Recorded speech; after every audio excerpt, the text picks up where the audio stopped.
ఈ కారణ, మహాకారణ లేవు. యాక్చువల్‌గా ఈ 2 మహాకారణము, కారణము అనేది ఈ తన్మాత్రల యొక్క సంఘర్షణ వల్ల ఏర్పడతాయి.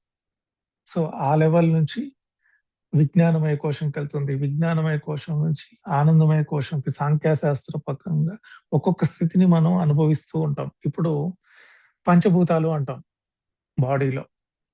భూమి, జలం, అగ్ని, వాయువు, ఆకాశం. ఈ ఎనర్జీ ఏదైతే ఉందో మూల చైతన్యం, ఇది మూలాధార స్థితంగా ఉంది ఫస్ట్. అంటే ఎక్కువగా అన్ని చోట్ల ఉంది. అంతటా విస్తరించి ఉంది. అది లేని ప్లేసే లేదు. కానీ ఎక్కువగా కేంద్రీకృతమై ఉండేది. అది పైకి లేసినప్పుడు జలతత్వంతో మనం ఫస్టు సింపుల్‌గా చెప్పాలి అంటే, దీన్ని ఓపెన్‌గా ఎవరు మాట్లాడలేదు. ఫస్ట్ మాట్లాడిన వ్యక్తి వచ్చి లక్ష్మణ్ జూకర్ అని ఒకాయన చెప్పాడు. తర్వాత ఓషో చెప్పాడు.